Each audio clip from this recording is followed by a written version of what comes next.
Now, heavy madness on the street of Ivory Coast as an unbelievable but highly interesting game is played in the round of 16. Senegal versus Ivory Coast. And trust me, Ivory Coast did the job perfectly well. Senegal started with an early goal, feeling that at 4 minutes they scored their goal and they were feeling very comfortable, believing that they had taken the lead and all that. And before you know, Ivory Coast started putting in pressure, and before you know, the goal came for Ivory Coast in the 9 minutes. And trust me, they went into extra time, and after that, they went into penalties. And Lord, it was a game that got everybody glued on the screen. And trust me, this is what makes AFCON very, very interesting. This year's AFCON, to be sincere with you, I don't even know why we start to speak Hausa so. Today, sincere with you, now one of the best we I don't ever see. The game, the surprises, everything that is happening in that league is really, really interesting.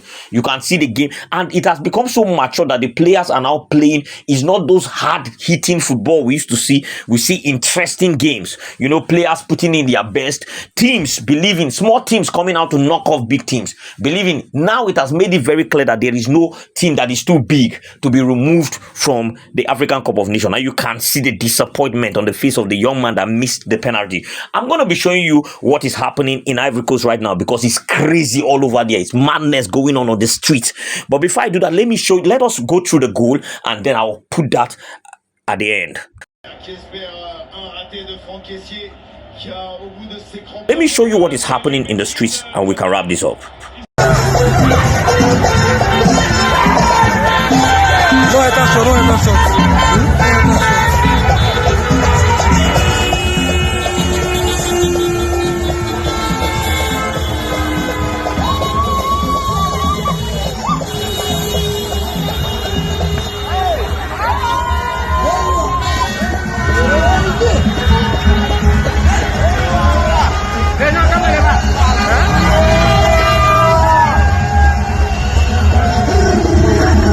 Now it's final week, so you've seen it right. Like, subscribe, and drop a comment below. We really love to hear from you. Have a very blessed morning.